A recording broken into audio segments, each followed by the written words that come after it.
Hey, everybody. So we recorded this episode about Terry Funk a few weeks ago. And in the meantime, we've just been monitoring the news that's been coming out about WWE and Vince McMahon specifically. So before we jump into our regularly scheduled Wrestling Academy, we just wanted to give our thoughts about how we're feeling because honestly, everything I've been reading is really shocking and really sad. And for me personally, I'm only concerned about everything that's going on with the victim. You know, we have one person who's come out, but being a wrestling fan who's been looking behind the scenes, this is not the first time I've heard of these kinds of allegations about Vince McMahon specifically. So, however it affects WWE and the talent and the storylines and all that kind of stuff is all just secondary to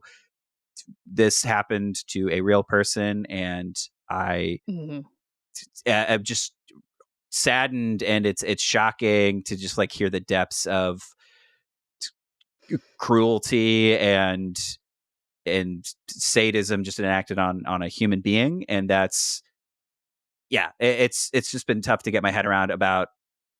Yeah, as a wrestling fan, somebody who turns to this kind of stuff for escapism and then real life comes crashing back into it. But again, my feelings about wrestling come almost completely secondary to this like real life situation that's happening.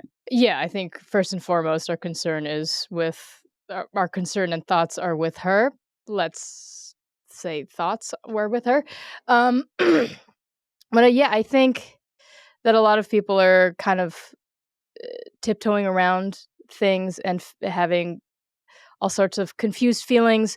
But I think for us, and I'll speak for us until you tell me not to, Michael, is that it's really not confusing what to do here.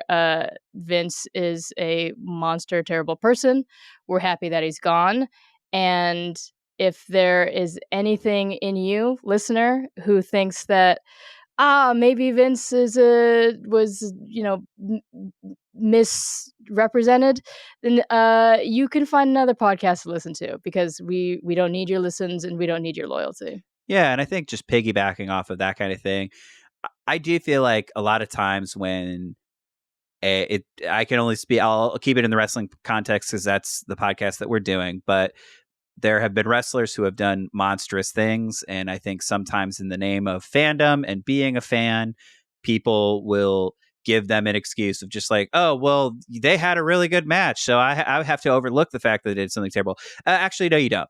And I think in this instance, it's very clear, like Vince did something really monstrous. So I'm going to do my best to erase him from my memory of just like, sure, he created a company that I enjoy it to this day, but he has not been a part of it for years, and I hope he continues to not be a part of it. And I hope every single like scrap of his legacy is erased, and that anybody who was in place protecting him. So if it comes out that there was a wrestler that I was a fan of or championed, and they were a part of this somehow, then I have no problem cutting ties with them too, because that's just more important than the sport that we love. But at the end of the day, it's still entertainment, and the crimes they committed affected real people in real life. So I think it's a pretty clear-cut 100%. decision for me. Yeah, it shouldn't be hard to be on the right side of history. With that, let's jump into Wrestling Academy.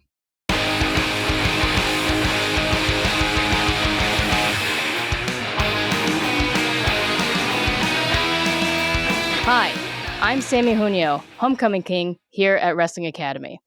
And on many occasions, we've been accused of a lot of things. We've been accused of being the hardest hitting podcast in America. We've been accused of being the bloodiest, goriest podcast in America. We've been accused of being the most violent, hardcore podcast in the history of America. Well, everybody, on February the 1st, 2024, that was the day the line was crossed. Listen or watch this podcast and see exactly what I'm talking about. And remember, Wrestling Academy podcast is for everyone, including the bloodiest, most violent headmaster, Michael Classic. Michael, hi. Hello, welcome to Wrestling Academy. Samee, that was incredible. Was it? Giving us Joey Styles? What are we doing? Look, I get infected by everything that we research, and this was just one thing that hit me that I was like, I got to do it. I loved it. I thought it was great. How are you doing this week? This week I'm doing great. I'm at my bloodiest, it feels. Am I menstruating? I don't know. Michael, how are you doing? Samee, I just gotta look. Yeah.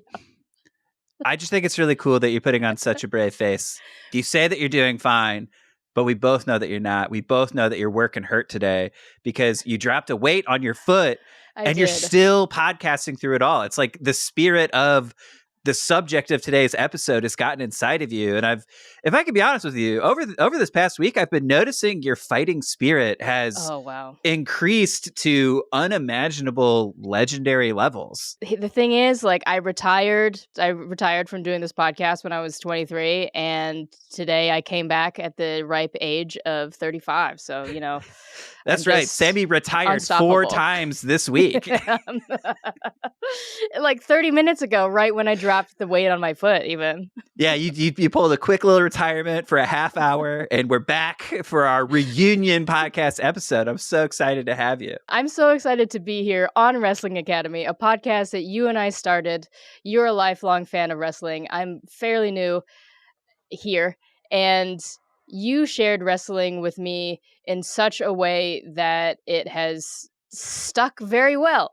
And we started Wrestling Academy in hopes that we can make wrestling stick very well to you. So if you're new to wrestling or you're just getting back into wrestling, we're really hoping that we can stick on to you and stay with you and get you all tangled up with us, tangled up in barbed wire. That's what I was getting at, because today we are talking about the hardcore, not just a hardcore icon, but the wrestling icon, Terry Funk, who had a 50-year wrestling career. And I think you could attest, Samee, you didn't know anything about Terry Funk before we started recording today, right? No, not at all. I mean, I knew of Terry in the sense that he got chokeslammed so hard that his shoes fell off in Hell in a Cell with Undertaker and Mick Foley. That's all. So in our Hell in a Cell episode, something we neglected to mention is there is a brief moment where after Mankind gets chokeslammed through the cell,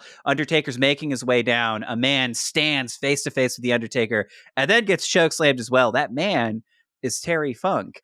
And Terry Funk is, I think for me, when I was getting into wrestling, he a little bit felt like a wrestler's wrestler a little bit, where when you get into it, he's sort of at the center of so many different stories. So anytime you look into anybody who's wrestling, so whether it be All Japan or whether it be National Wrestling Alliance, NWA, ECW, WCW, WWE, New Japan, he's been involved with all of them.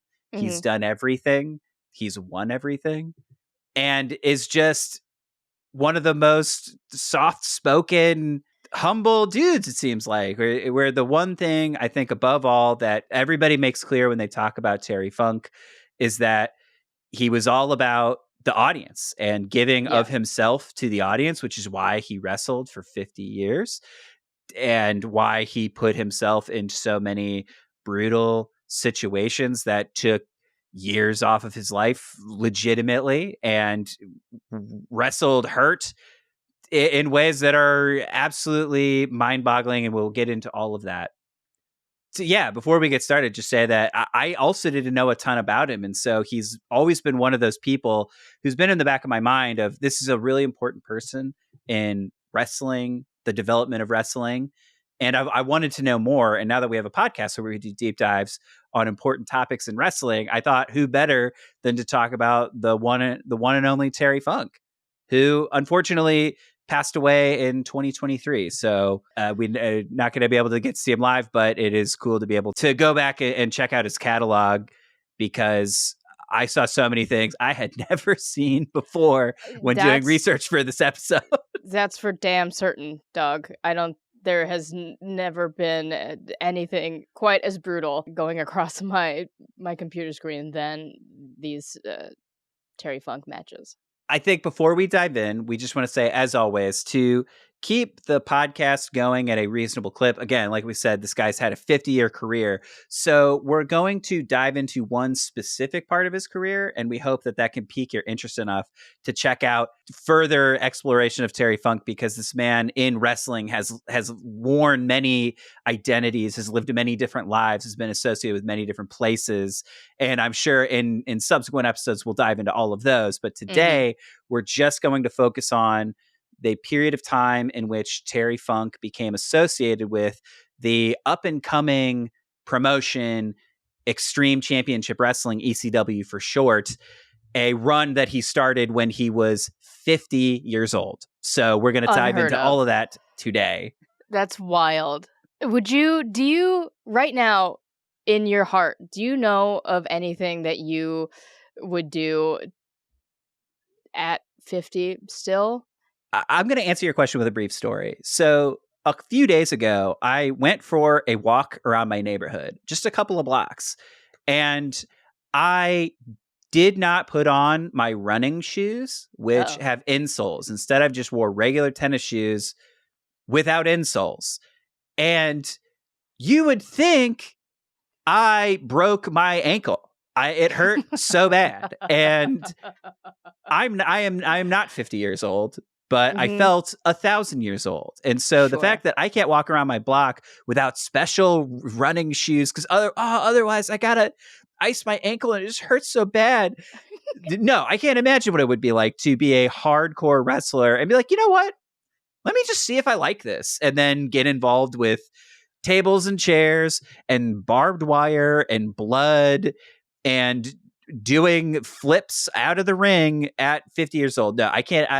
I threw my back out just thinking about even attempting to do a moonsault like Terry Funk did now. And again, I'm not 50. So it is wild. At the age when most wrestlers are getting out of the game, he's unlocking a new chapter in his career. I think it's very impressive. And I think it's a thing that people just don't do anymore.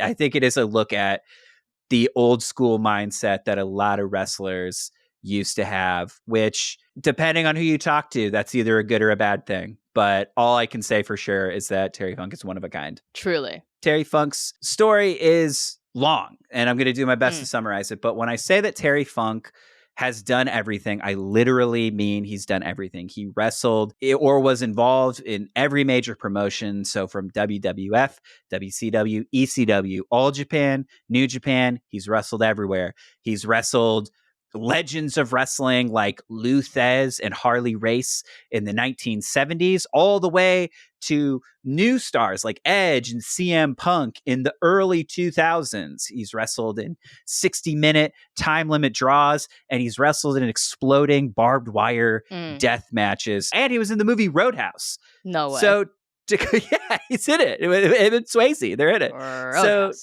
to call Terry Funk a legend doesn't even scratch the surface on what this guy is all about. But we're going to try it. So his career starts in 1965. He's 21 years old. And to put things maybe into a perspective for you, Samee. So we both saw the A24 movie Iron Claw, right? We did, yes. So that whole movie is about the Von Erich brothers, and they're making their name in wrestling in the 80s. So Terry Funk was wrestling their father. That's where he started. Jesus. So Fritz Von Erich, Iron Claw himself, that's who Terry Funk was making a name fighting. And so wrestling at that time in the 70s, 60s, 70s was way different than you probably are thinking about wrestling right now. So if you're brand new to wrestling, obviously a very long time ago, there was no wrestling on TV like WWF or WCW or AEW or any of those things that you're thinking about. And the way wrestling worked a lot more back then was, in our second episode, we talked about independent promotions, right? So just imagine there were a bunch of those scattered all around the country, and each one was sort of doing their own thing, and they operated inside of a certain market. So there was one in Texas. That's where Terry Funk started.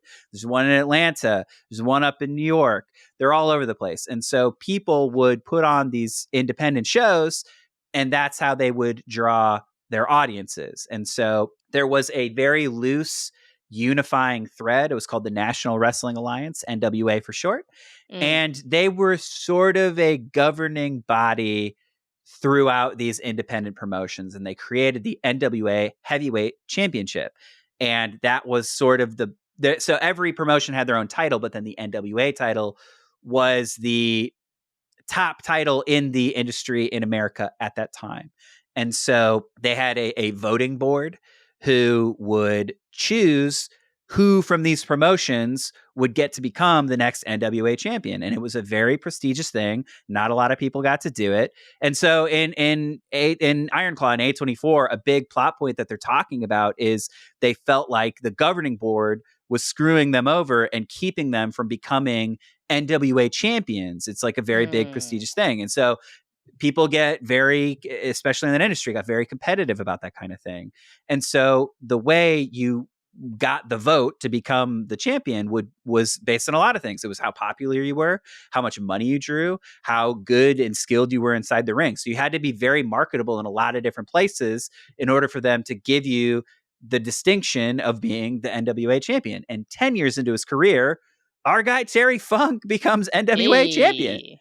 So he fully like does it. He takes it over. And the main thing I've heard about Terry Funk throughout every interview I've heard about him is, one, he does everything for the fans. He's all about giving people their money's worth.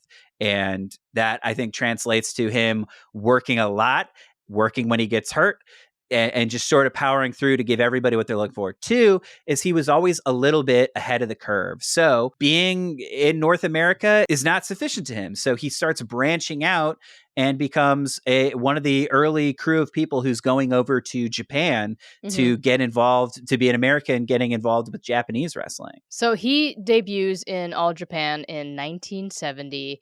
And I think All Japan was kind of just beginning there, or in its beginning stages. So so Terry and Dory Jr. were super helpful to Giant Baba, who was a co-founder of All Japan. And Terry and Dory would help by booking all of the talent, like the American talent, basically. So Baba would ask Terry and Dory to help them book.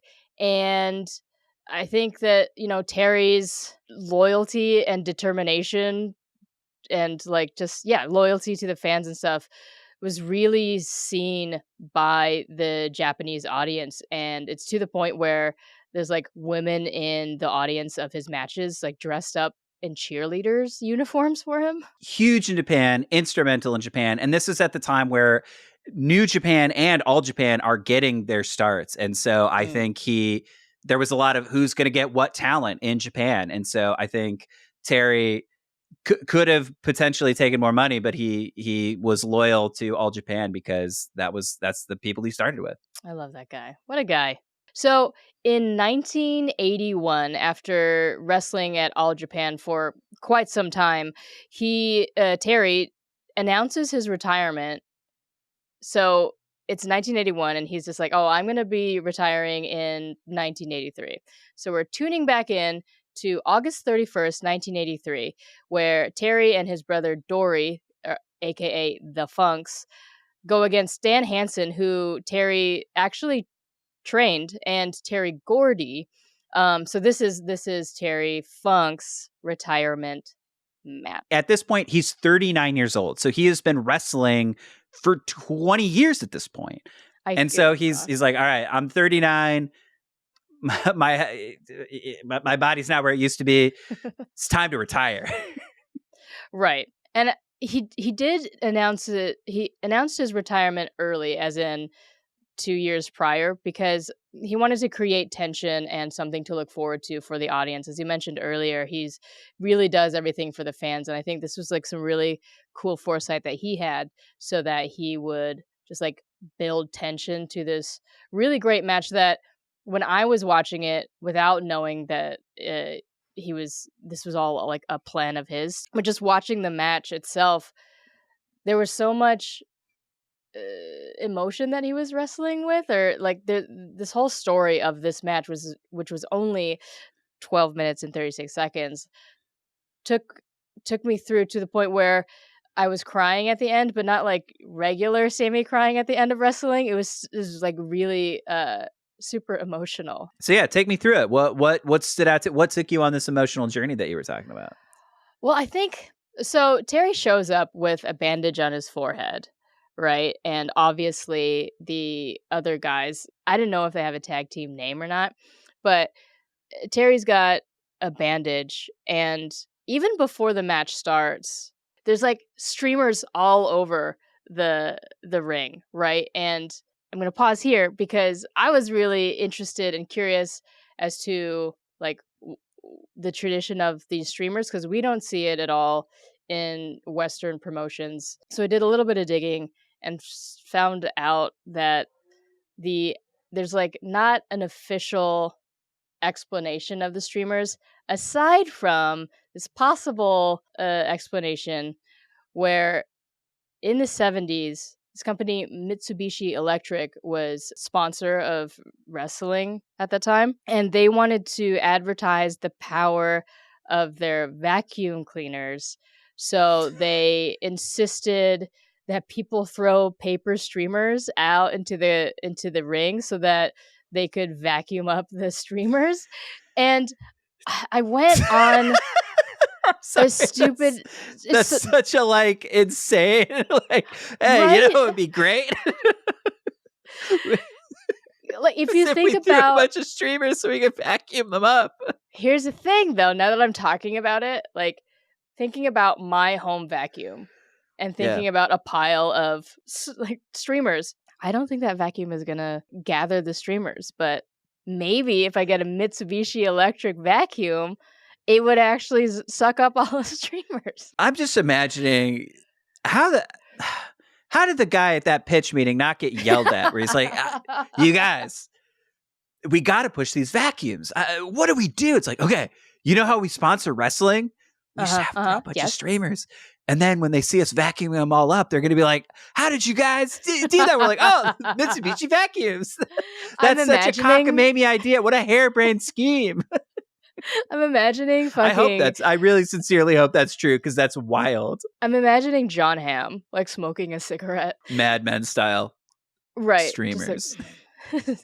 After reading about this Mitsubishi Electric like fairy tale, I wanted to find proof. I wanted to find a vacuum in the ring, like taking care of the streamers, but I couldn't find anything. So, if any listeners out there know why people throw streamers in or used to throw streamers in wrestling rings at wrestling matches, please email us at wrestlingacademypod@gmail.com, because I don't have the time to keep on researching vacuums at all. You really have entered your conspiracy theory era about it's not just people thought of a colorful way to celebrate athletes. They were like, no, it's to sell vacuums. So if you have any leads, let us know and we'll keep pulling on this thread.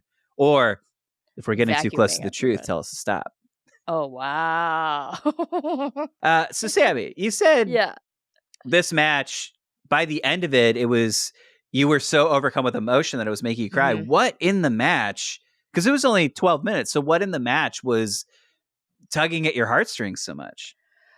Okay, well, Terry, as I mentioned a little bit ago, Terry came with a bandage on his forehead, and before the match even officially begins, the other two guys, Stan and Terry, one of them gets their elbow on Terry's bandage, and then it starts bleeding, and then the match starts, and Terry's in first for a little bit, but then it's Dory for a very long time, and Stan and Terry Gordy really, really do a number on Dory Jr., and they keep him far, far away from Terry for, I think like 3-4 minutes of a 12-minute match. And it gets to a point where when Terry comes in, it is just a moment of relief and excitement and like, oh my God, Thank you, Terry. You saved Dory from being destroyed in the ring.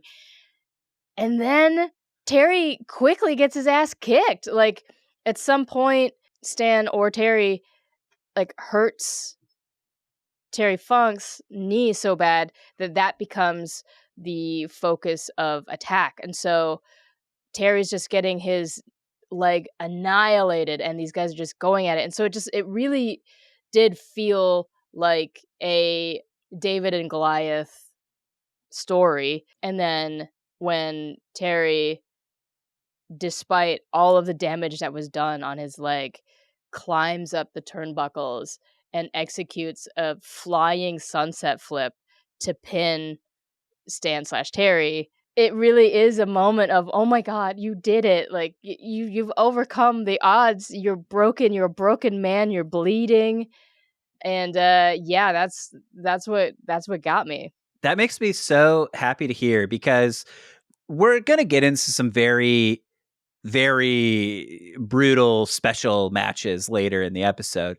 But to hear that a match from 1983 where they're just employing, honestly, not even in a bad way, but it's just like the classic basics of telling a tag team match, right? Where you're all building to the hot tag and working over body parts, this classic wrestling stuff.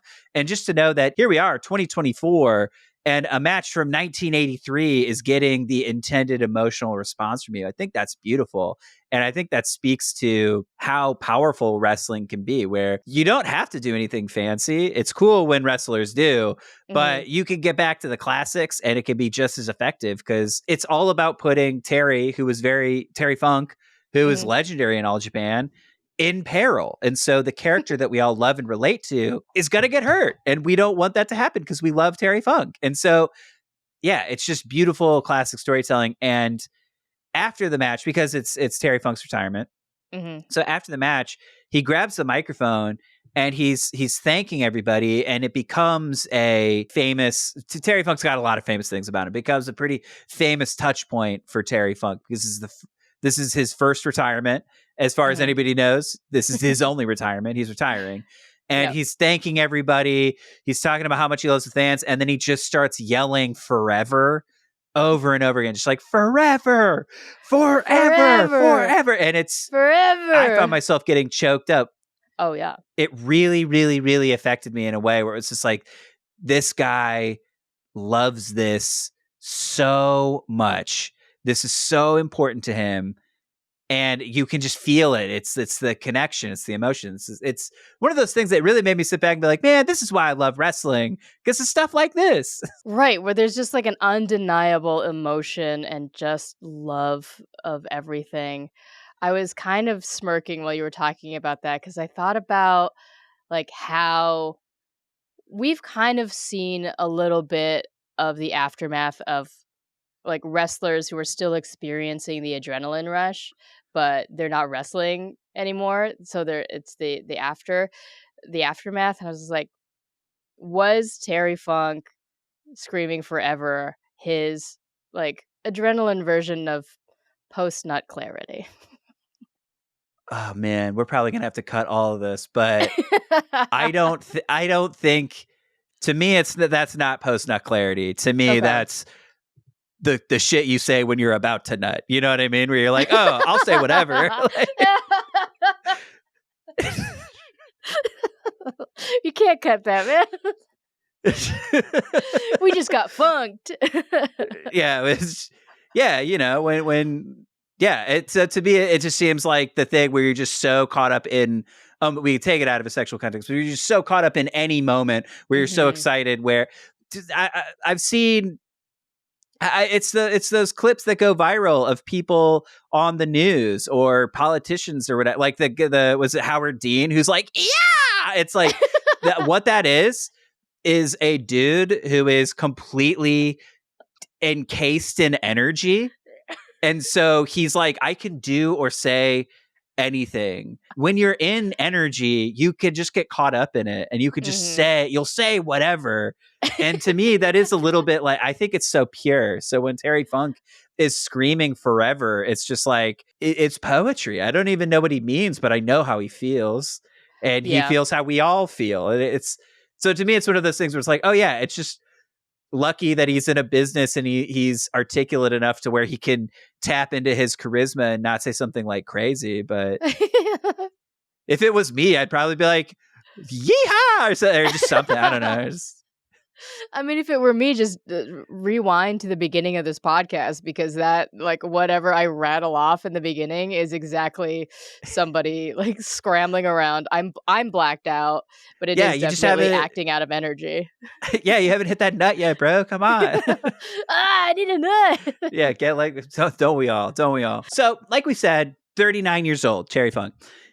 And he has retired. So I think at this point, he's weighing his options. He's starting to work in Hollywood, do all that kind of stuff. But let's be honest, dude, this guy's a wrestler through and through. So by the time we get to 1989, so 6 years later, he finds himself getting into another angle with Ric Flair, where Terry Funk has been like wrestling off and on, but where it's 1989 and he's coming off of his promotion of the movie Roadhouse. The view is that like, oh, Terry's gone Hollywood. He's not about wrestling anymore. And so he has a moment where he has a very respectful conversation with Ric Flair. And he's like, hey, you know what? I'd like to challenge you for the title. And Ric Flair's like, you're not a wrestler, dude. No way. Like, you will not be able to get a chance at my title. And so what does Terry Funk do? He pile drivers Ric Flair through a table, which in the 80s was pretty wild stuff. So this kind of thing now, you hear about it now and you're like, this is classic wrestling stuff. But at the time, these guys were doing all this stuff for the first time. So the fact that Ric Flair, Terry Funk, these guys are old school. So when Ric Flair gets put through the table, he's gone for weeks. Nobody sees him. And he keeps doing interviews where he's like, honestly, I'm injured. I might have to retire. Like, I don't know if this is for me anymore. And it's all just building that angle of like, can you believe Terry Funk would do something like this? This guy's evil. He attacked his beloved Ric Flair or whatever. So it's building to July 23rd, 1989 match at the Great American Bash, Ric Flair versus Terry Funk. So here's the thing, Samee. Ric Flair's injury, part of the storyline.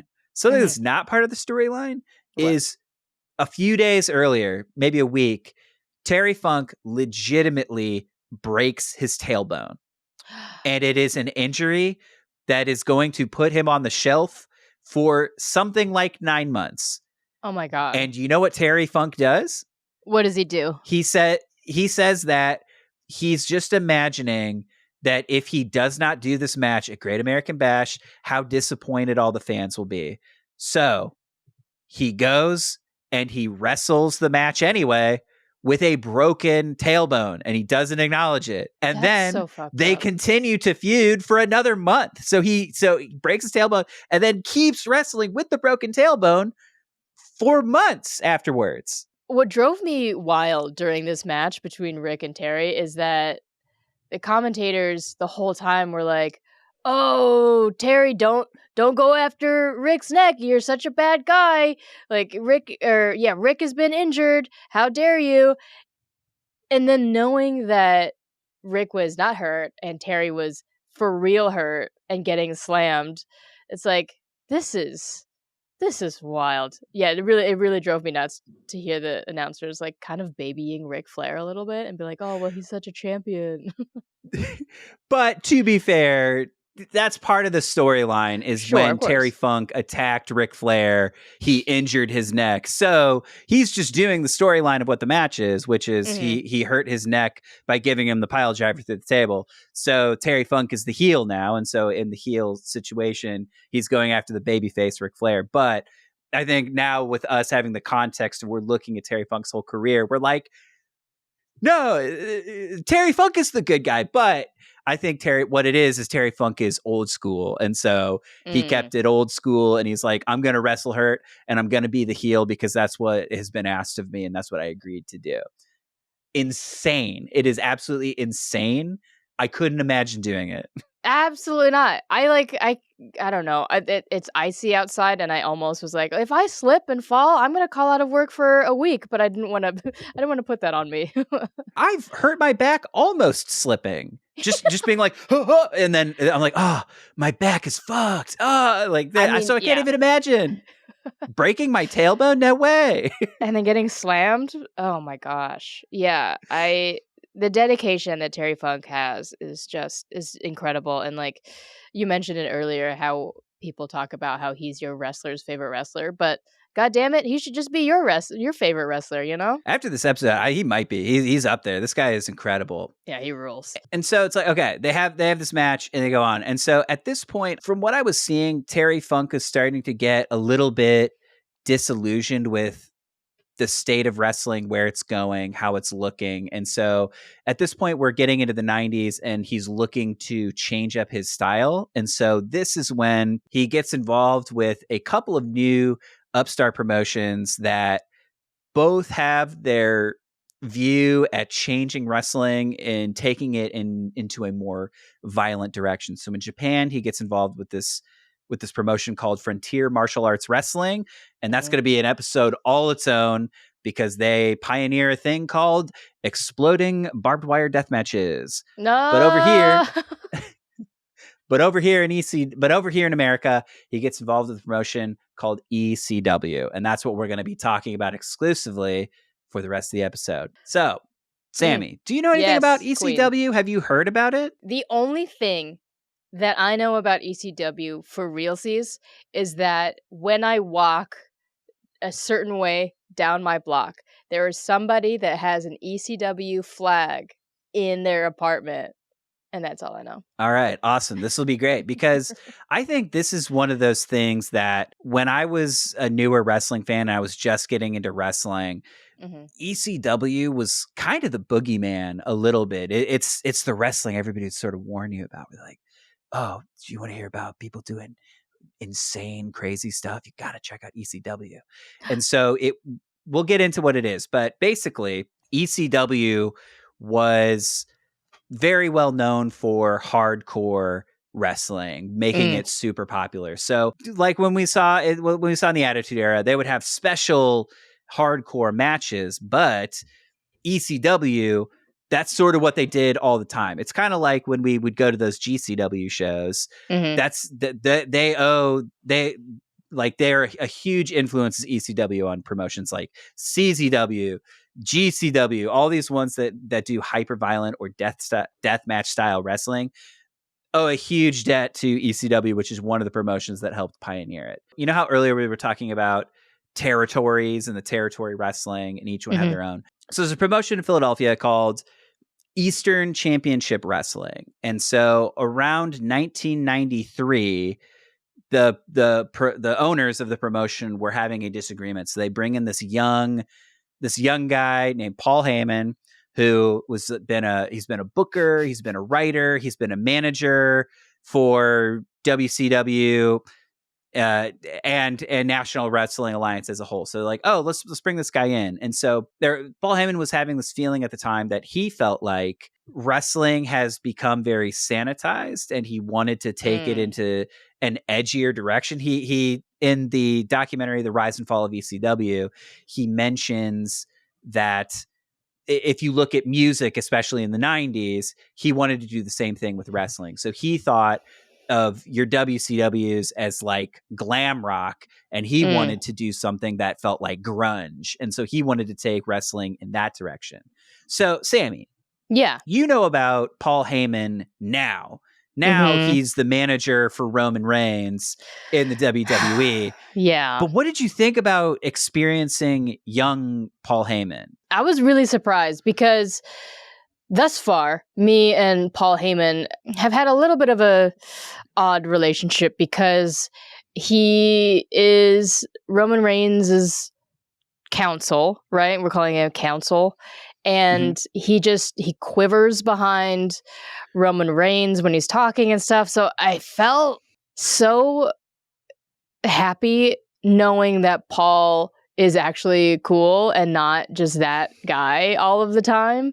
And to even think that he was co-founder of ECW, what a journey he's even been on himself. And so, yeah, I was really excited to know that he's like actually cool and once went by Paul E. Dangerously. Yeah, absolutely. It is WCW days when he was a manager. I'm glad that that's something you picked up on because Paul Heyman, not a wrestler, but I think for my money, you're never going to have somebody cut a better promo than Paul Heyman.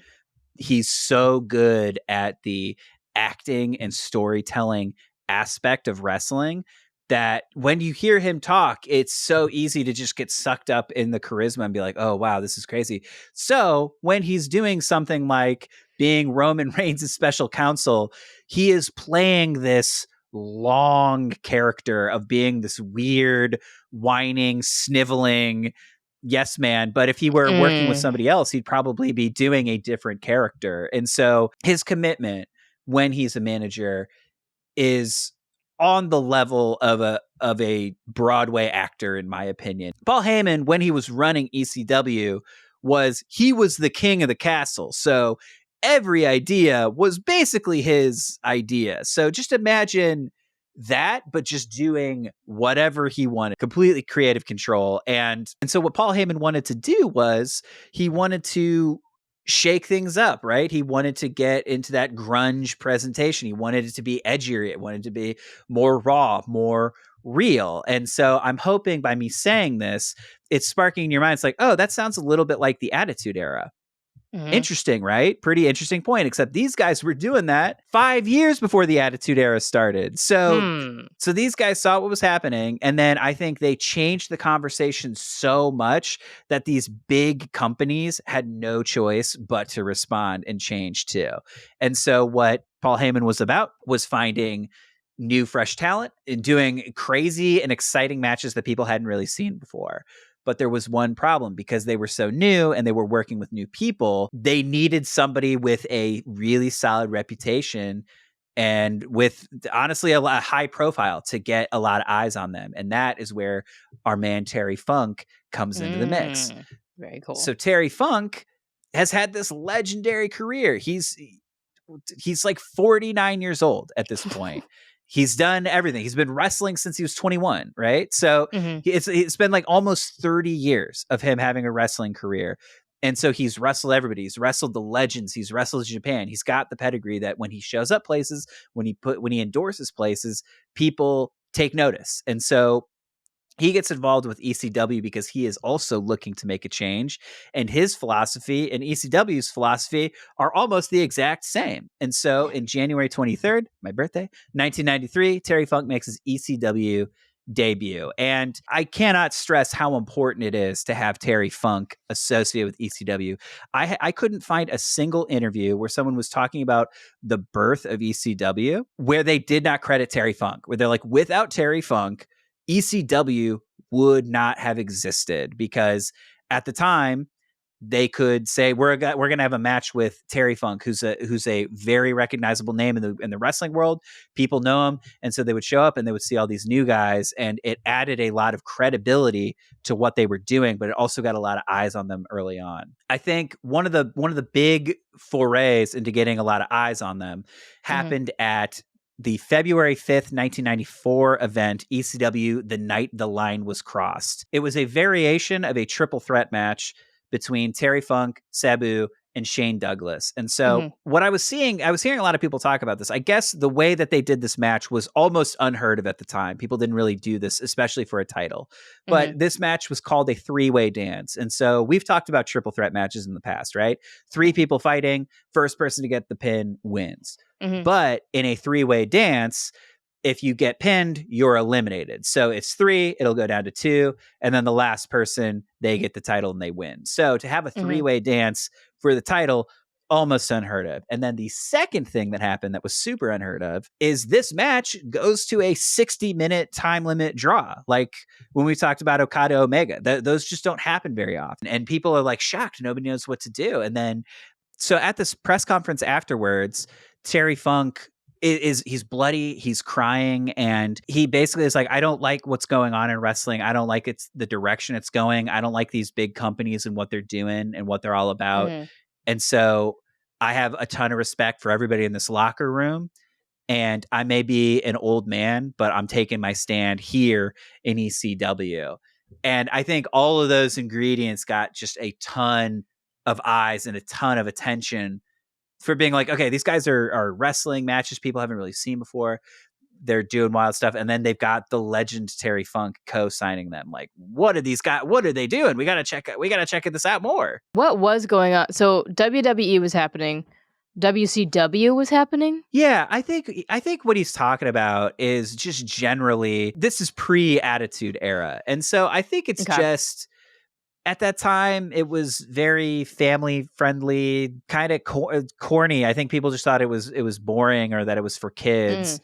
And so it's just a lot of, bright colors and good enough matches, but I don't think anybody was.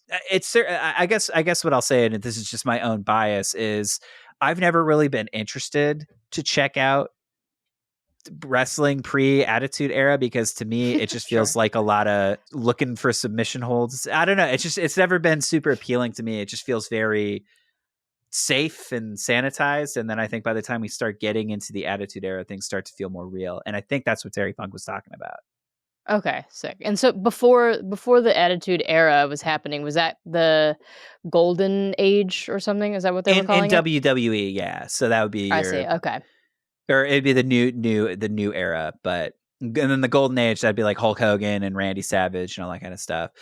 And then it would be like Bret Hart and Shawn Michaels and all that kind of stuff. And again, it's all fine. It's just one of those things where none of it seemed very appealing to me.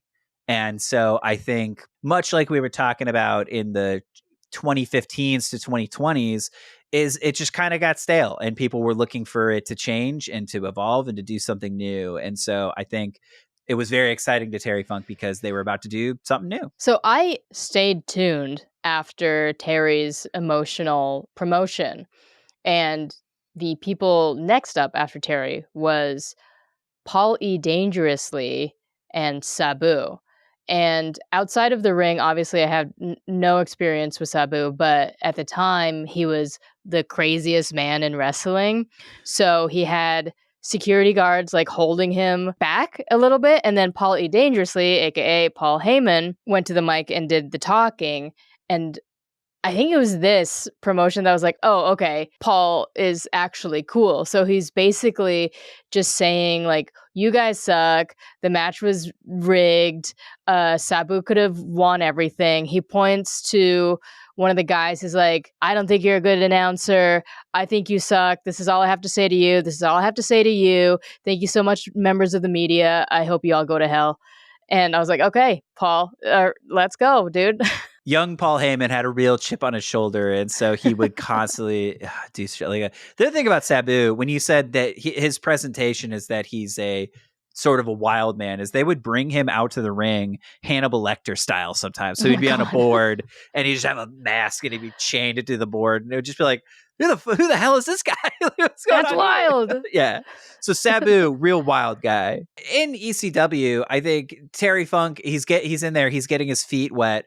And I think he really is enjoying letting his creativity flourish with this new brand of hardcore wrestling. And I think a very early example of this is the August 13th, 1994, Terry Funk and one of his many proteges, a young Cactus Jack, are doing a match. This rival tag team, Public Enemy, rolls into the ring and starts like beating them. The match is like ruled a no contest. So now Cactus Jack, Terry Funk are beating up Public Enemy. And in the midst of it, Terry Funk wants to hit him with a chair, but he doesn't have one. So he signals to the audience basically like, somebody throw me a chair. And everybody in the crowd starts throwing their chairs into the ring. And I'm not talking like 1, 2, 3, 4 chairs. It's like 30 chairs, 50 chairs get through. It's raining chairs for a minute and a half. So the commentator has to like rip off his headset. He runs to the God mic and you can hear him on the recording while like Terry Funk is just basically like, hell yeah, this is sick. While he's doing that, you could just see the guy being like, please stop throwing chairs. Please. He's pleading with people stop too. Throwing chairs. It's so, I mean, it's sort of, he sounds like a geek, but it's like, So insanely dangerous what's happening, because the Right. guys who are on the ground have to just lay there and take it. So they're getting hit by 30, 50 chairs are raining on them, and they just have to do it. And then Terry Funk and Cactus Jack roll out of the ring pretty quick. They're like, yeah, fuck this. This is too hot for us. And so this is how popular this guy was. When he says, give me a chair, he made it rain chairs. Everybody wants to be the chair that Terry uses. What I love is we see Cactus Jack get creamed by a chair, and he kind of just he takes it, but he doesn't sell it. But when Terry gets hit by a chair, or at least one of the ones that I saw, he sells it for the audience. Like, you love us so much that you're not even going to get out of harm's way. You're going to sell this chair hit first. Dude. So this is what's going on in ECW. They're known for like the hardcore. They're known for the ultra violence. They're known for the grittiness. And so they're getting so popular, they want to reach a wider audience. So they want to have a pay-per-view event. But there's a problem. Because of how ECW does things, because they're so gritty, they're so in your face. Again, when you hear about these things now in today's context, this all sounds pretty par for the course, honestly. But I think if you go back into the 90s, people really weren't cool with this kind of stuff. And so watching blood, watching chairs, watching people get hurt, especially in wrestling, people were very finger wagging about sex and violence and all that kind of stuff, and these guys were just like doing it. So I think it might not seem as edgy as it is today, but at the time, in the context of where it came out, it's like, this is crazy. What they're doing is insane. And so networks were like, yeah, no fucking way. We don't want to have this on pay-per-view. This is what are you guys going to do? They had done a few things that basically got them dropped by major pay-per-view providers. And there was a very, very infamous incident that happened in ECW's history.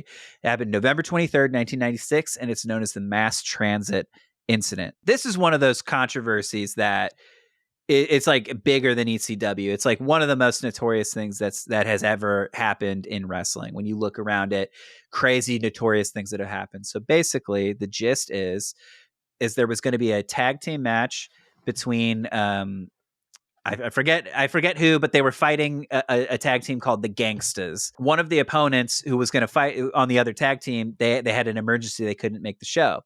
And so there was this new rookie that was going to get, he was fighting on the undercard, and he was like, oh, this is going to be my chance to maybe get involved with ECW a little bit more. So he goes up to the promoter, Paul Heyman, and he's like, hey, I can absolutely do this spot. I can fill in for you. I've been like trained by legendary wrestler Killer Kowalski. Like, I'm good to go. So he goes in, he's talking to the Gangstas, and one of the Gangstas is a pretty infamous wrestler named New Jack. And the character the guy's name's Eric, but his character was Mass Transit. So he goes and he talks to New Jack, and he's like, hey, I think it'd be really cool if I bled during the match, but I'm a little bit new, so I've never bladed before. Do you think you guys could help me out? And so New Jack got really offended by this. He took this as a personal slight that this rookie would just like dare ask him this. So basically, New Jack was like, oh yeah, I can absolutely help you bleed in the ring, man. Don't worry about it. And so in the match, New Jack cuts him excessively and goes way overboard as a, colloquially it's called like a receipt, but basically he was beating the hell out of this kid because this kid was a rookie. And it's sort of a thing that old school guys used to do. Unfortunately, it was like kind of part of the culture. Normally, when somebody bleeds during a match, the way you do it is there's a little teeny tiny piece of a razor and you cut like up here. And so you got to be really careful because in your head, there are arteries. So instead of a little tiny razor blade, New Jack uses a scalpel. And he goes across the top of Mass Transit's forehead, of Eric's forehead. He hits two arteries and they just start going, pouring blood, like an insane amount of blood because he hit an artery. The kid goes down. So that's problem one. Problem two, Eric lied about his age. He is 17 years old when he's in this match.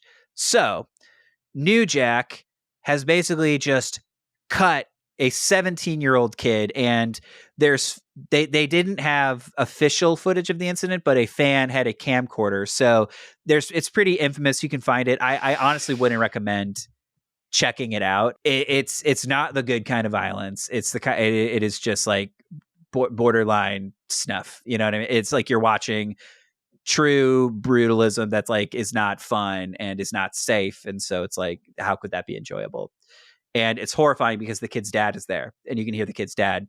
You like, he's 17, like leave him alone, leave him to stop. So they are putting this kid on a stretcher and they're getting out of there. And so New Jack is keeping the character going. And so he gets a microphone, and then like on the microphone, and it's on tape now, him being like, I don't give a fuck if this kid dies. Like, I fucking hope he does. And to him, he's like in character, he's working or whatever. But that footage is used as evidence in the eventual trial where New Jack is brought up on assault with deadly weapon charges, and Eric Koulas, I believe is his name, is personally sues him for PTSD in response to just like this whole event. New Jack is acquitted on both of those charges. But as a result, ECW Barely Legal is dropped by every major network because they're like, yeah, no way. This is what you guys are all about.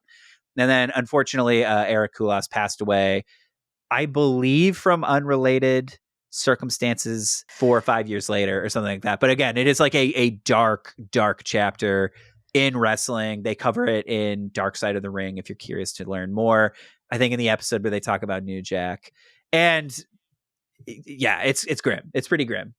Samee, have you ever seen the mass transit incident? I watched this very recently for the first time. It is quite a lot. I don't think I've ever seen blood literally gushing on like for realsies. And then and this happened like very early on in me liking wrestling, and then I watched it again as part of the Dark Side of the Ring episode that you mentioned. It's not great. I will say though that in these matches that we watched for Terry Funk research, there are some points where he's gushing as well. So if you are planning on doing an independent study on Terry Funk, just be aware that the blood is around and plentiful, to the point where at one point I was like, I think Terry's body is moving in a way that it looks like his body is in shock from how much blood he's lost.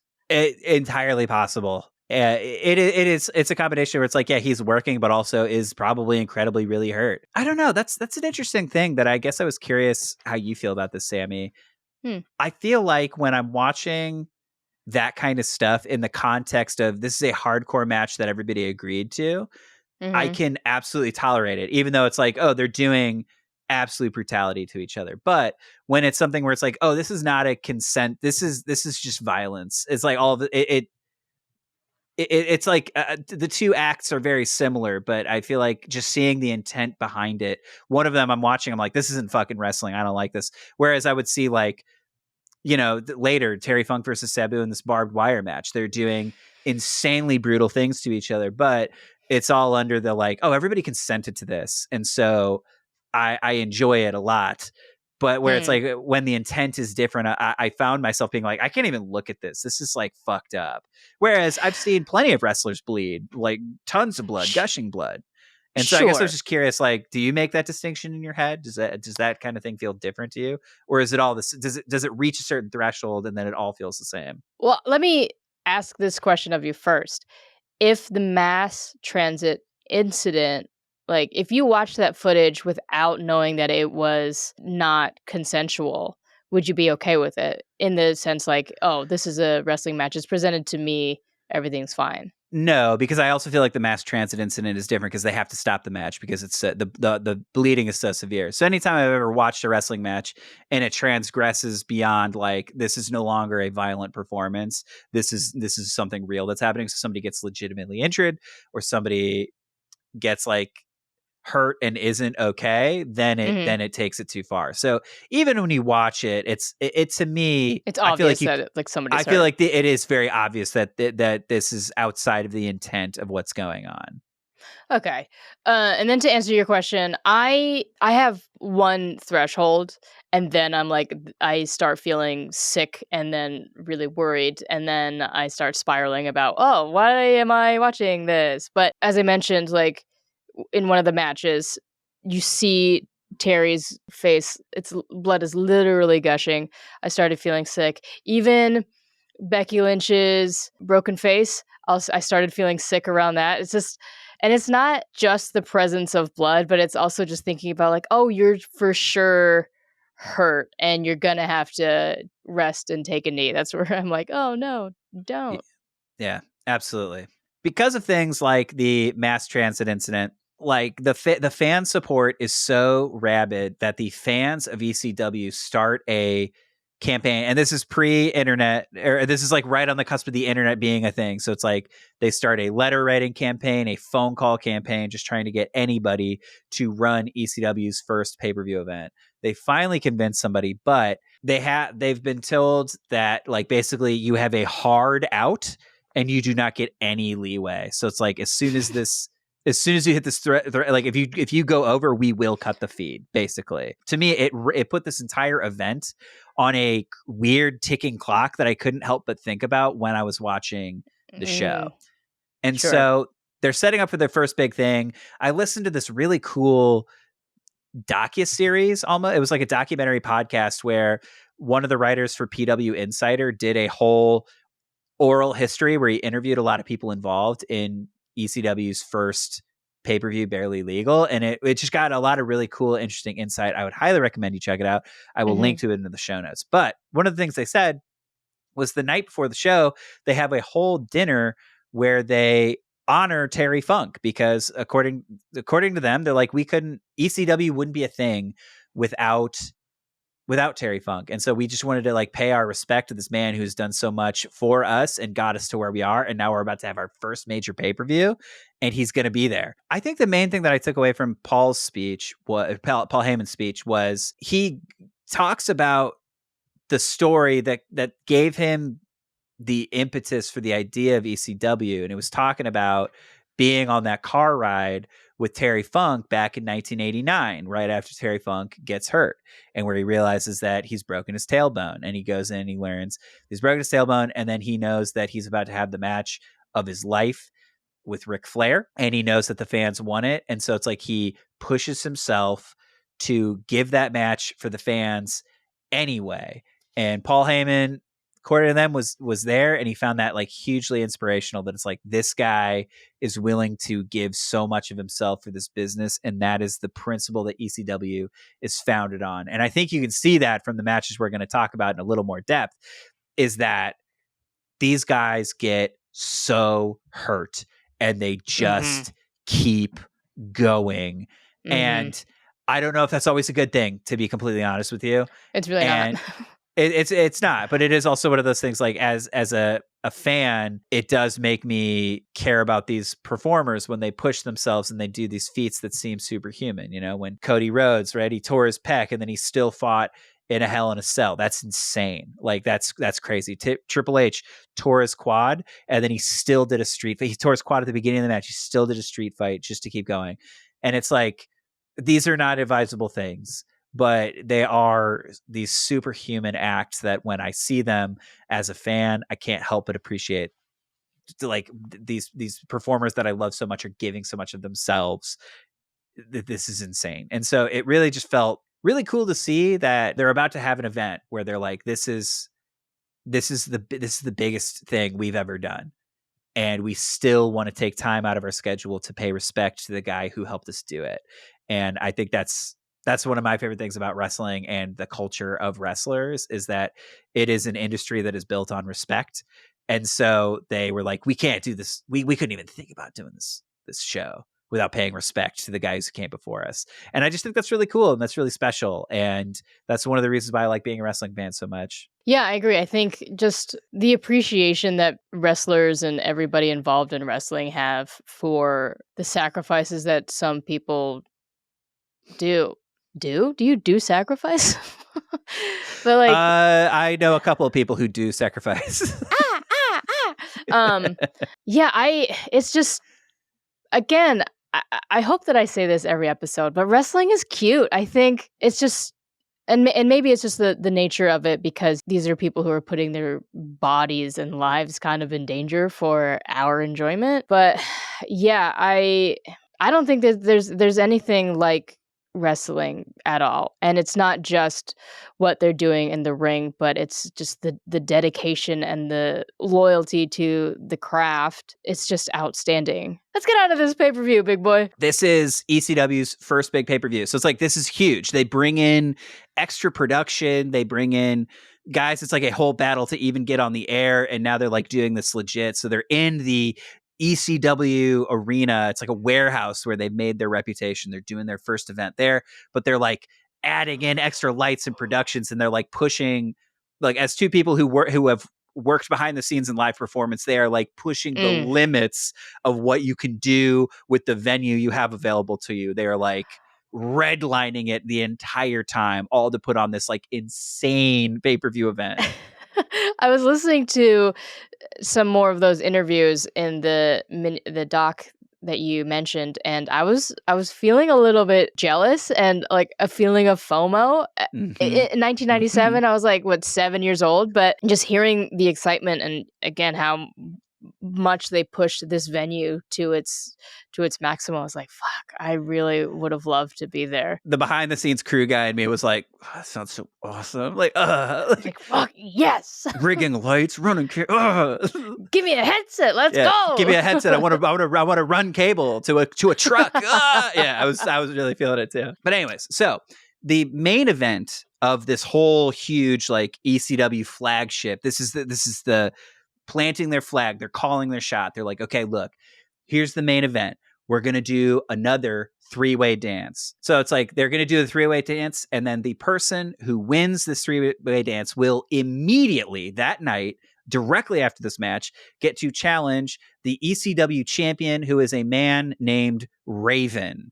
Samee, do you have any opinions about Raven, just from checking out the matches and doing a little research? Do you have any opinion? I only saw him in the context of this, and I have one word for Raven: bastard. True. So what I like about Raven is, you know how Paul Heyman said that he wanted ECW to be grunge? I think Raven really embodies that. He's got long hair, and he would wear like leather jackets and flannels and band t-shirts and jeans and stuff like that. And I think what people really liked about Raven was he would cut these very interesting promos, because in the early 90s, 80s, stuff like that, people would, it was a lot of like, I'm the best wrestler in the world and I'm going to do my best. I'm going to do it. Whereas Raven was a lot more conversational. It almost felt like actor monologue, where it's like, let me like paint a picture of a situation that happened in my life, and that explains why I'm angry at this person, or let me take you back in time to an incident the two of us had. And it felt real. It felt very honest in a way that professional wrestling promos weren't really presented at that time.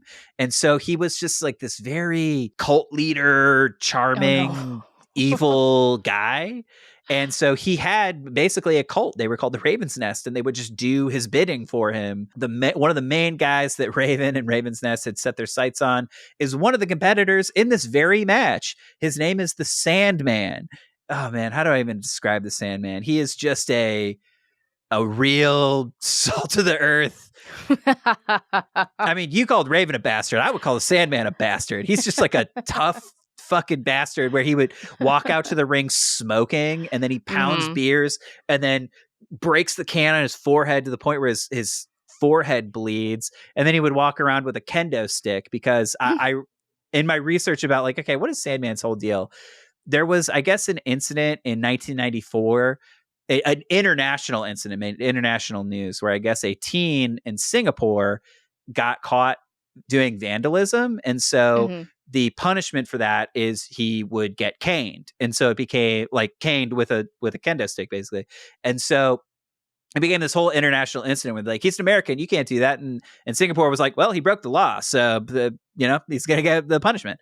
And so I think the kid ended up getting caned, and it was like put really strained relations between the U.S. and Singapore because of it.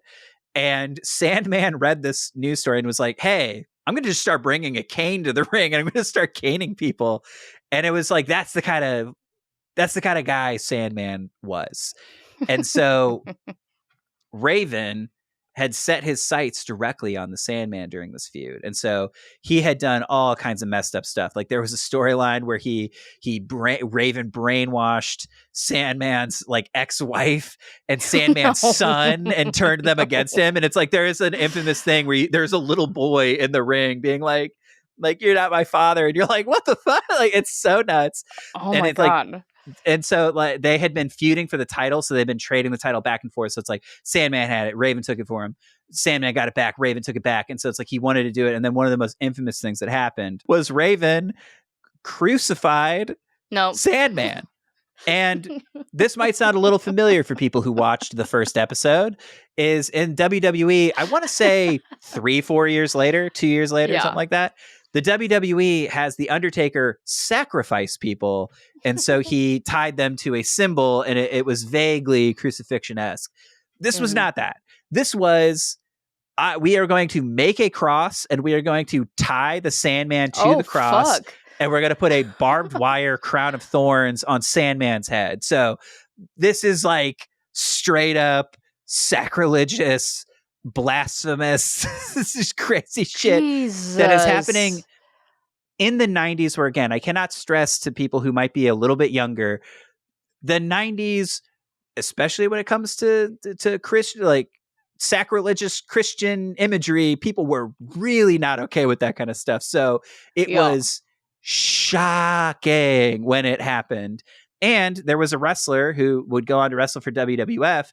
His name is Kurt Angle. He was looking about maybe joining ECW at the time. And he saw that they were doing this crucifixion angle. And he was like, yeah, fuck this. I quit. Like, there's no way. Like, I don't want to take any part of this. Kurt. And that was also that. And so this crucifixion angle and this mass transit incident, those were one of the many reasons why people were like, this is the kind of stuff ECW does. Like, no way. We're not putting you guys on pay-per-view. So all of that is swirling in the atmosphere. So like to say Sandman and Raven have a really complicated history, and Sandman really wants to win this. He really wants his revenge. Next person in this match is a guy named Stevie Richards. And Stevie Richards and Raven also have a really complicated history, because you know how I said Raven had a cult? Stevie Richards was in the cult. He was like Raven's right-hand man. You know when I talked about how Raven and Raven's cult crucified the Sandman? Guess who was there for that? Guess who helped crucify Sandman? Stevie Richards did. Stevie did it. Stevie did it. And BWO Stevie?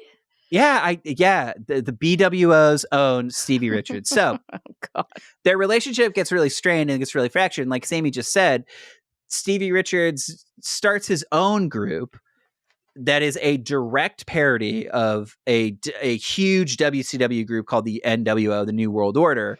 And they go by BWO. And so they're just directly making fun of WCW. They're making fun of the NWO. And they come out in little blue crop tops, and they call themselves the BWO, Blue World Order. They are insanely popular. People think it's so funny. They are referencing other companies and making fun of them, which is like they're making fun of Hulk Hogan, which is just stuff you don't do in wrestling. It's like this in its own way is sacrilegious. Like this to wrestling it is. Or it's like, what the fuck are these guys doing? And so it made them so popular that it made Stevie Richards super popular, that now he's challenging for the title, that if he wins, he's going to have to fight his old leader. And that's crazy. And then last up, we have Terry Funk, who I think in this whole run is making no bones about the fact that he's like, I'm really old and I don't know how much longer I can do this anymore. And I think this is my last shot.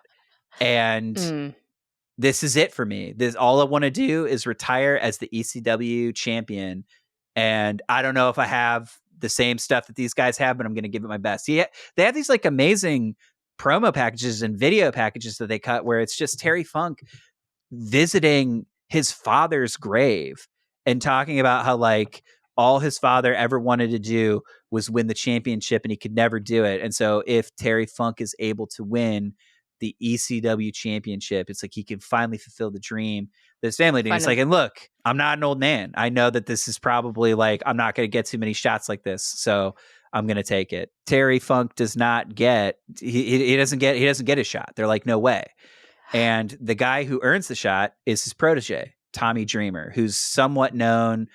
He's hand selected by Tommy Dreamer, or by Terry Funk, to be like, you will succeed me. You're my protege. And so Tommy Dreamer also has a huge issue with Raven. Like, these guys have been feuding for years, and basically Tommy Dreamer has never been able to pin Raven. He's never been able to beat this guy.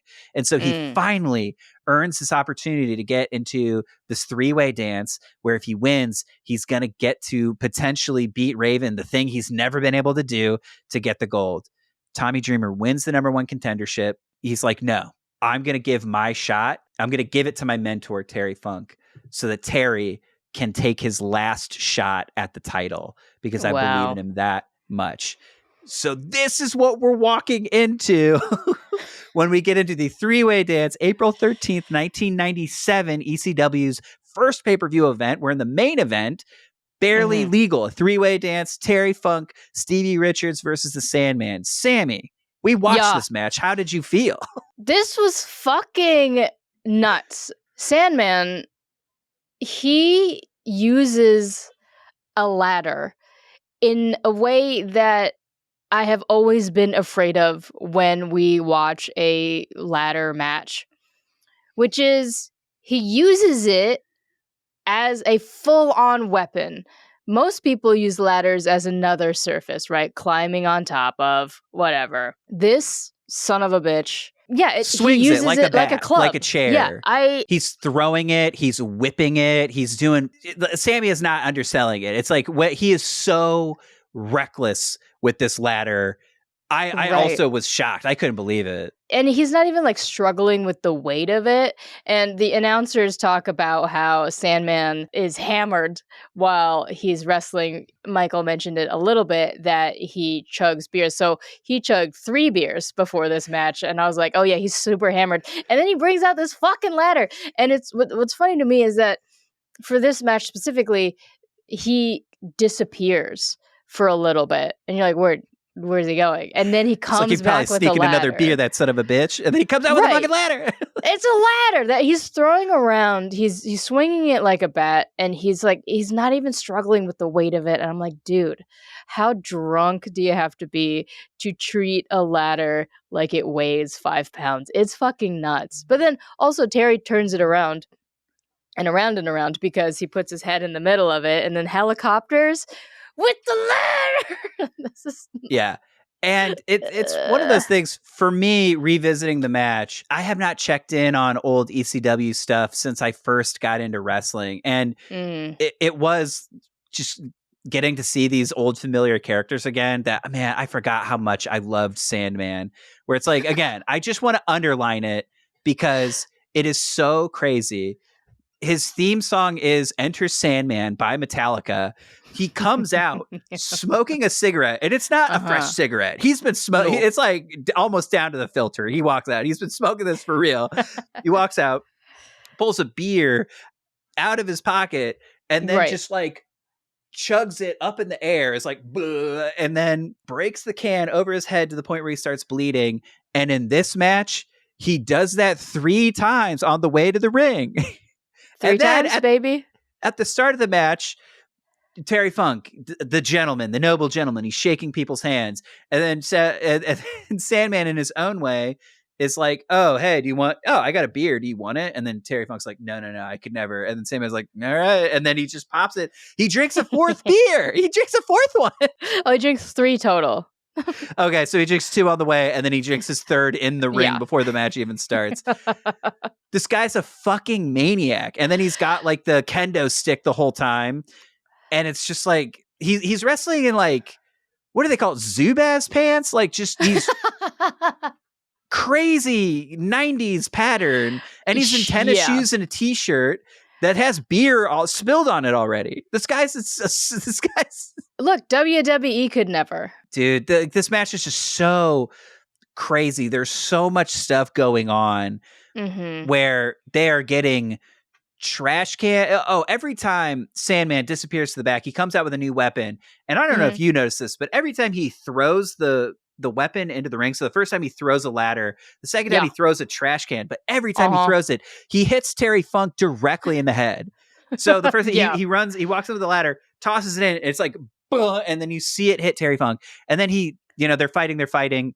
They're using the ladder. Terry Funk spins it around like a helicopter. They start pinning it and seesawing it so that the legs are flying everywhere. That was such a brutal fucking spot. Dude. Like, whatever, that seesaw, I've never thought about a ladder doing that. I'm speechless. Yeah, Sandman, and come on, dog. And they're just doing it willy-nilly. At one point, they set it up and do the seesaw out in the crowd. And so they're using the barricade as the counterweight. And so somebody's just out there. And then I think Sandman jumps from the ring onto the ladder, and you just see it go like, whoosh, and there are people around. Like the ladder could have hit somebody so easily. Yeah. So then Sandman, he goes back, he gets a trash can, and again, he throws it to the ring, and immediately it's like thunk, and he hits Terry Funk in the head again. It's no ordinary trash can. It is a metal trash can surrounded by another layer of metal.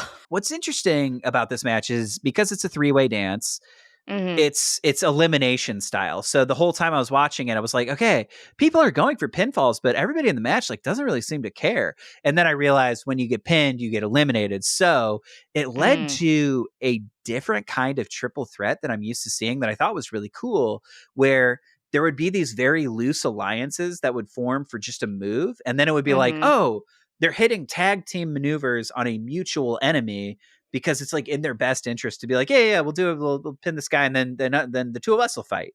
And so I thought that led to a very cool, interesting dynamic between the three. I think Sandman is kind of the one getting most of the goodies from from backstage and under the ring. So at one point he goes under the ring and he pulls out a huge bunch of barbed wire.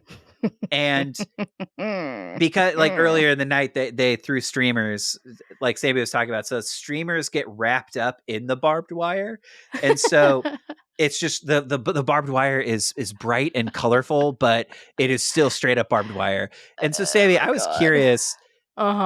It made that weapon have a fun pizzazz that I don't normally see in hardcore wrestling matches. Sure. And I guess if you were to give a weapon a fun makeover, what weapon would you choose? This is crazy.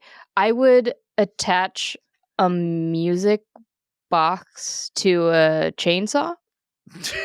So, like, when you pull the chainsaw and it starts going, it makes the music box play. But because chainsaws are so fucking fast, the music box will be like... That's so horrifying. That's horrifying. You lunatic. Yeah, a little bit. Yeah. So Sandman wraps himself in this colorful barbed wire, and then he just starts running into people. He's just willy-nilly, fucked up, all over the place. It's totally crazy. So I believe Stevie Richards is the first person to get pinned in this match, and so he gets taken out. And then it's just Sandman and Terry Funk fighting each other, and it's like, again, Terry Funk is in his 50s. He's like 53 when this is happening. And so he's just getting brutalized by Sandman. And then at the very end, he ends up, I think Stevie Richards gets back in the match. He puts the trash can on top, super kicks the trash can, and then that allows Terry Funk to get the pinfall. And then he wins, which means he has to fight Raven literally right now. Immediately. One problem. You know how I said they're on a strict time limit? That means that this, if the match against Raven goes any longer than 10 minutes, they are going to cut the feed, basically. Fuck. So they are in a very real way racing against time, which I was keenly aware of when I was watching the match. And so it added an extra layer of tension to me of being like, are they going to be able to finish this? Because this match, I would say, is just as crazy in half the time. So they go nuts. And so I think what makes this match completely different is that in the course of the barbed wire and all the stuff, Terry Funk is bleeding. And then Raven comes in and he just starts beating him with the title. He starts beating him with chairs. And for about 5 minutes of this 7-minute match, you are just seeing Raven dominate Terry Funk, a medic, and he tries to like make sure Terry Funk's okay. Terry Funk waves him away, but they cut to a close-up where it's like he's covered in It's blood. gushing. Blood This is in his gushing eye. One, yeah.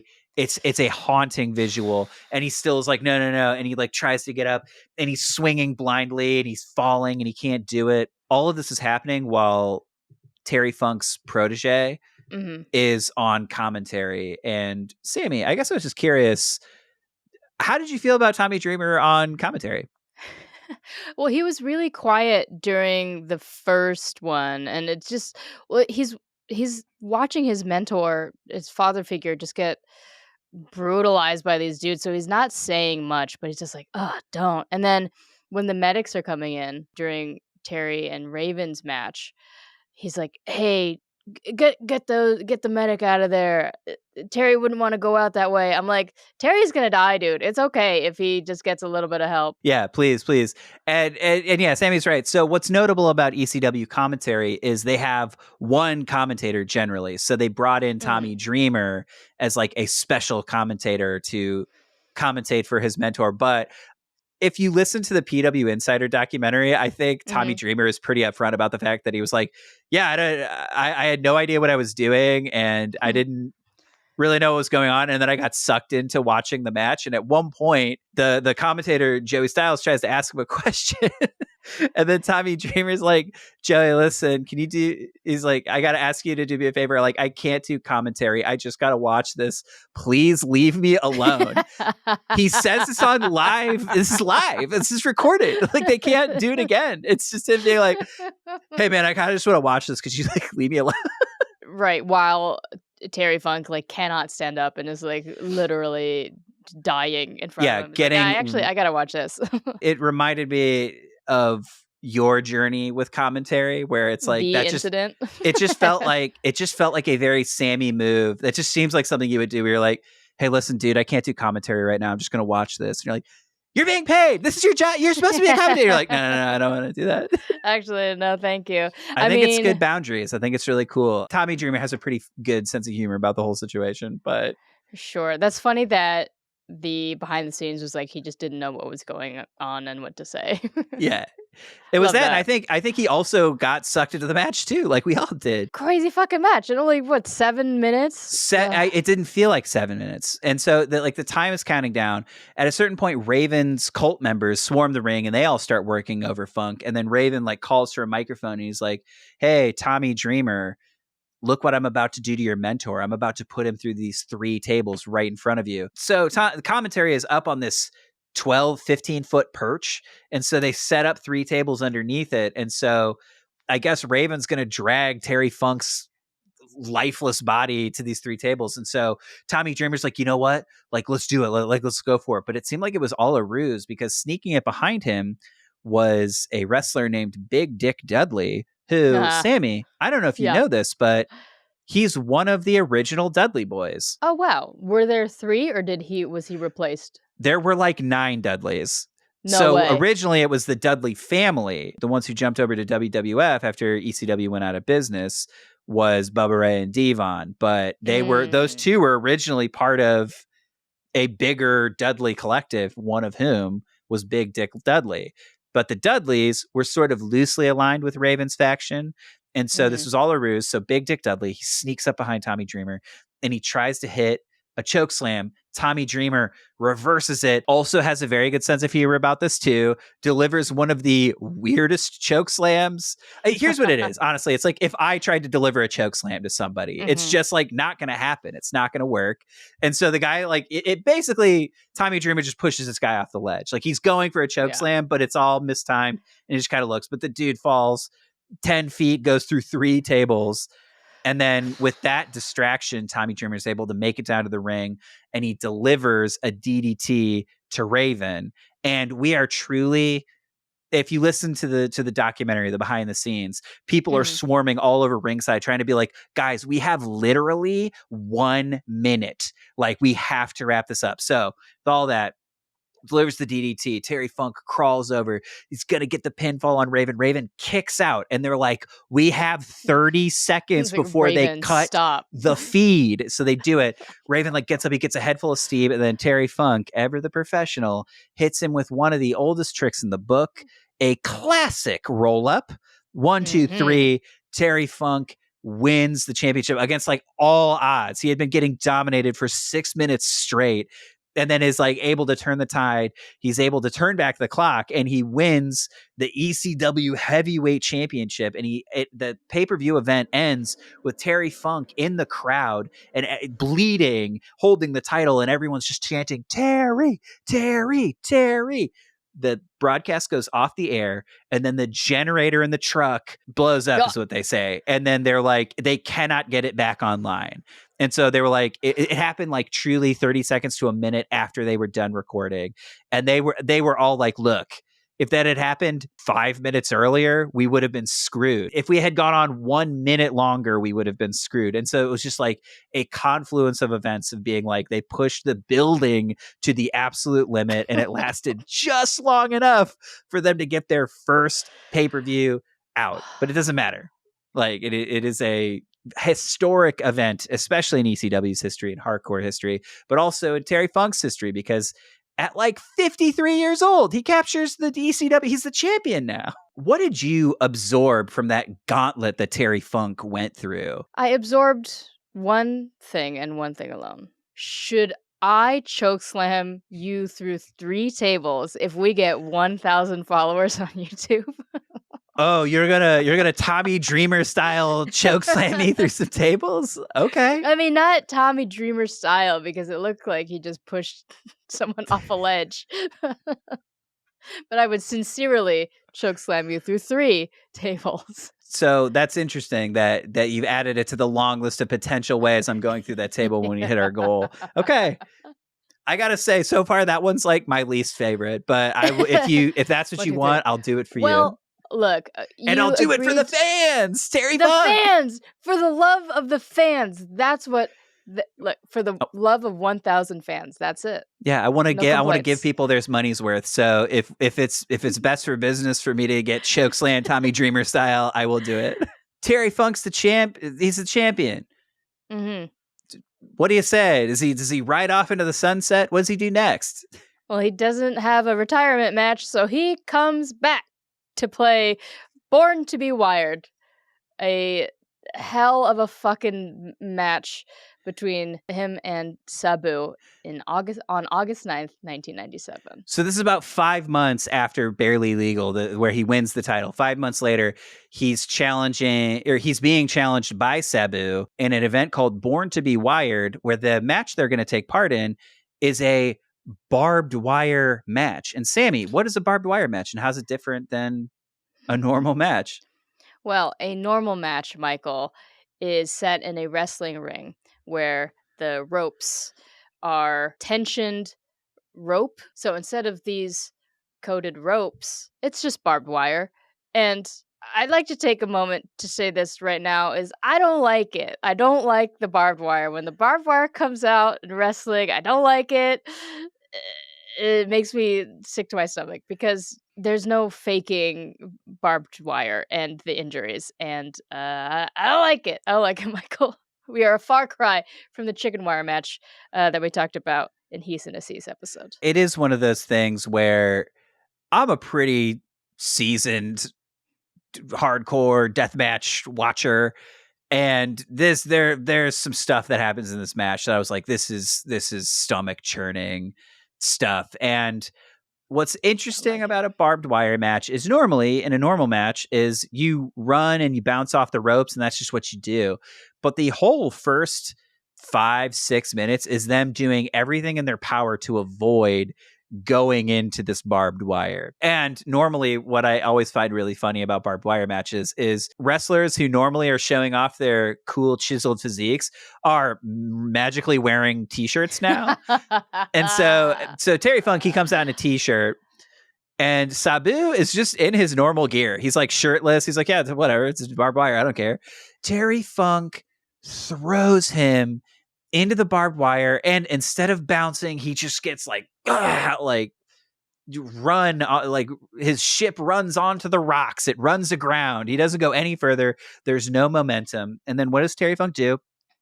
He picks him up, and it's called an atomic drop, but he basically drops him directly on his crotch on the top barbed wire rope. And maybe you're like, okay, maybe it's not actually barbed wire. But then when Terry Funk tries to pull him away, his tights rip. And so it's like he's just wrestling in his tights and underwear. And I got to say, that's like a hidden extra fear that I didn't know I had if I was ever in a wrestling situation where I was like, and my pants are ripped too. He wrestles for like 15 minutes in ripped pants. It's nuts. Samee, I'd be scared everyone's going to see my butt. I was really upset to see that Sabu's like really pretty shiny pants were ripped pretty quickly into this match. And that's not even the most messed up part. Is so then the tide turns, right? And then Sabu is kind of in control. He gets a chair and he does this like nasty leg where he throws Terry Funk into the barbed wire. He's all tied up. And then Sabu does like a fly. He jumps, uses the chair as like a launch pad, and he does a leg drop onto Terry Funk directly onto this barbed wire. So then throws Terry Funk into the corner. He goes to do it again, only this time when he's in midair, Terry Funk jumps out of the way, and Sabu like lands so hard and gets a real injury where he like rips his bicep open. And so he's just like bleeding. A doctor comes in and they give him tape, and you can see him just like taping his own arm while they're fighting. Terry Funk sees this. So while Sabu's legitimately taping up his arm because he's like hit barbed wire and it's bleeding, Terry Funk hits him with, it's called a hangman neck breaker, where basically if we were standing back to back, I would pull your head over my shoulder and then just fully drop and sit down. And so it's just like you see somebody's head go like ba-ba, and it looks horrific. And so it's like he's doing that while Sabu's taping his arm, and then he like hits him with that. It's so violent. It's so insane. And then at a certain point, they introduce wire cutters into the match. And so then Sabu just starts cutting off little chunks of the ring. Terry Funk does it too. So Terry Funk cuts off some little pieces with the wire cutter and he makes it into a whip. And then he just starts whipping Sabu with it. And then Sabu like cuts off basically the ring rope. So now they're not fighting in any ring. He wraps Terry Funk up and puts him on a table. Then he goes and he gathers, they're in like 15 feet of barbed wire. They're like covered, completely wrapped up inside of it. They're wrapped up inside of it. So Terry Funk is on this table. He's covered in like 15 feet of barbed wire. Sabu wraps himself in barbed wire. And then he runs and does another jump onto Terry Funk. They go through the table, and then the two barbed wire clumps get stuck together and they're just like rolling around and writhing around. They've completely consumed each other. They're like the same barbed wire entity at that point, and they're like struggling to move. They're struggling to get around, and they manage to get back into the ring, and they can't go more than a foot away from each other. And Terry Funk is kind of pinned and trapped on his back. So Sabu goes for the cover, and Terry tries to push him away, but it's like, where are they going to go? They're if either of them moves any further than they did, they would have cut open an artery for sure. It was like a matter of life and death to not move too much. It's fucking crazy, dude. So it's like they couldn't go. So then Sabu goes for another cover, and it's like Terry, he's just like trapped. He can't get out. And it's like 1, 2, 3. Sabu picks up the title, but he does not get to celebrate for a couple of minutes because then a swarm of people backstage are like coming and they're trying to cut them out of the barbed wire. And it takes truly 3 minutes to get anybody anywhere near being able to like walk out after they've just been wrapped in all this barbed wire. It's insane. I loved the warning that we got before this match, which was, due to the violent nature of this matchup, most of it will not be aired on television. This matchup exclusively for ECW home video. Like, fuck off. Come on. So Terry Funk, he loses the ECW championship and then has basically declared that it's like he intends to retire. And so the thing he wants to do more than anything is retire with the ECW championship, which takes us to his last official ECW match, which is August 17th, 1997 at Hardcore Heaven. It's Terry Funk versus Sabu versus Shane Douglas, who you may remember that was the very first triple threat match that they did all the way back in 1994 that kind of put them on the map. They're like running back that 60-minute time limit draw, and Terry Funk is determined to end his career as the champion. And Samee, this takes place 8 days after the barbed wire match?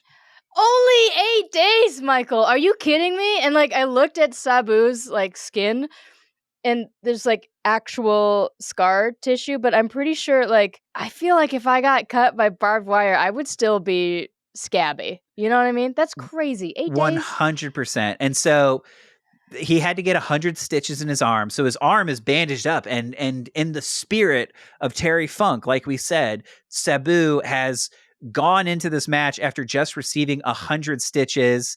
According to the commentator, he then super glued his arm just to make sure the stitches don't rip during the match. And he comes out with this huge bandage.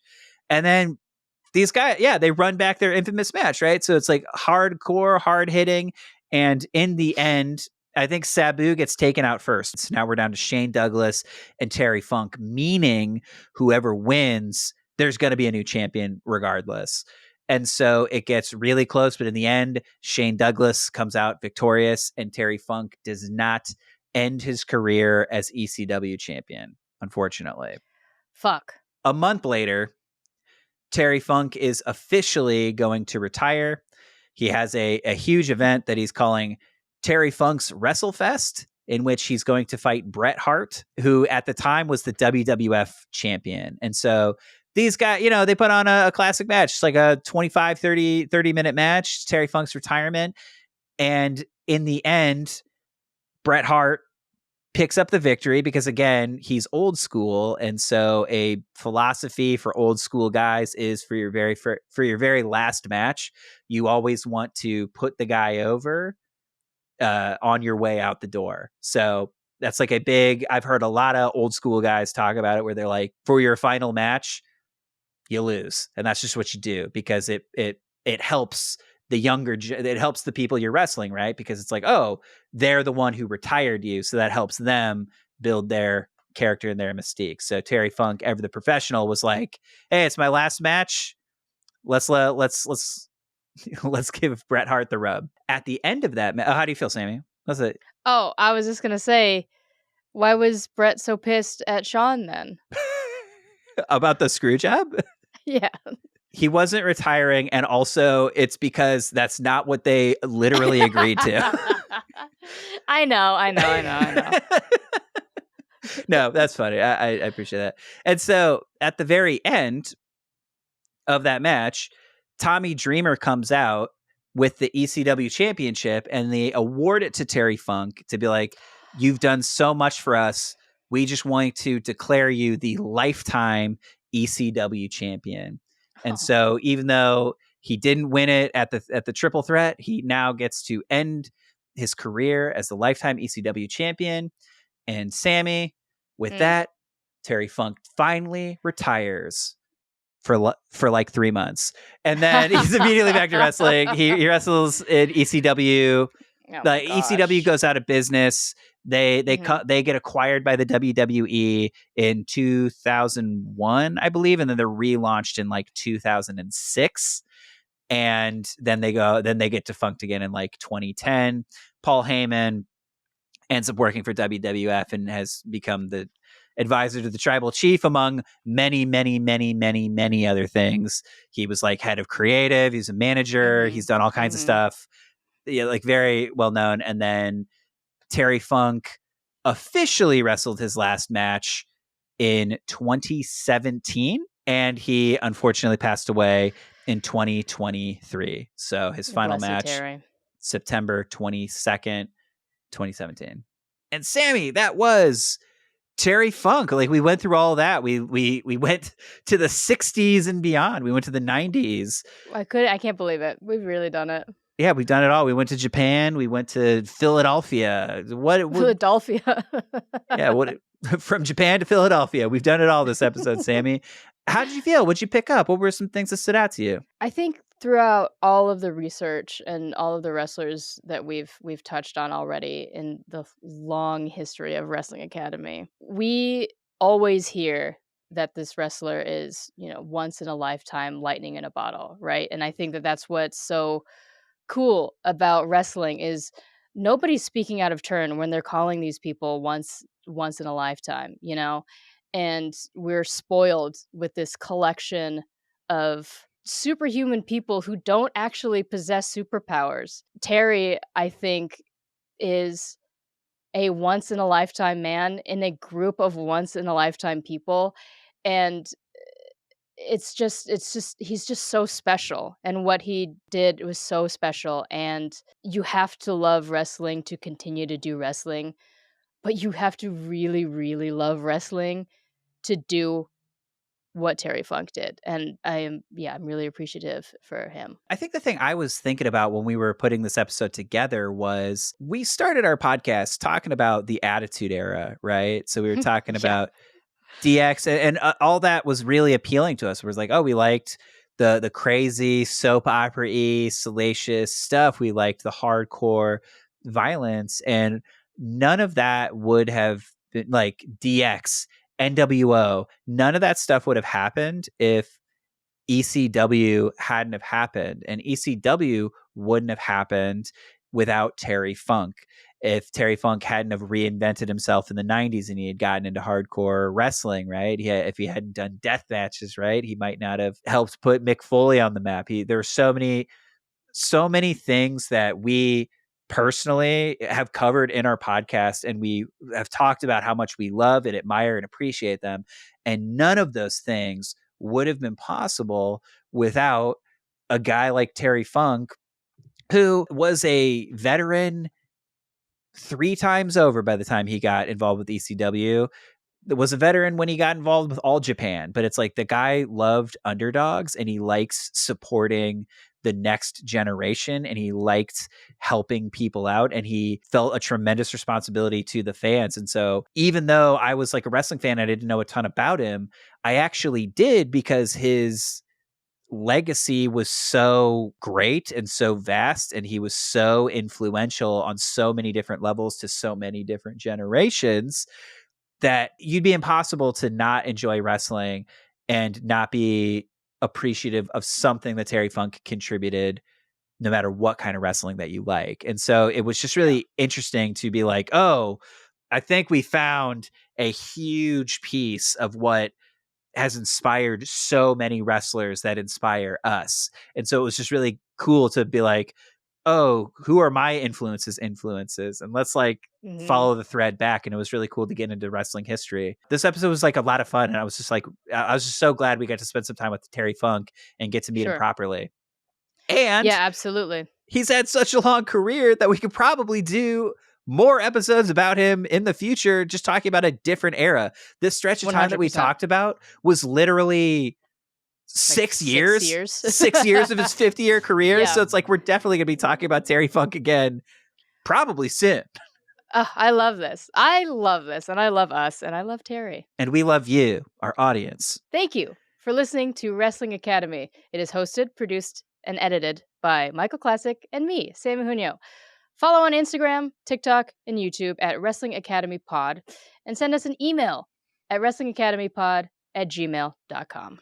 And you can follow us wherever you get your podcasts. Check us out on Spotify, where we have Q&As and polls for every episode. And I think what I'm curious to know is, who is one of the most influential or most underrated wrestlers, either of all time or just like that you personally think has influenced so many people who doesn't get the credit they deserve?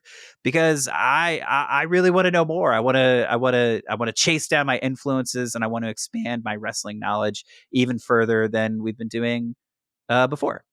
But you can do that. Hit us up on Spotify, or you can check out our website, wrestlingacademy.university. Yes, that is our real URL, because we commit to the bit. Thank you so much, members of the media.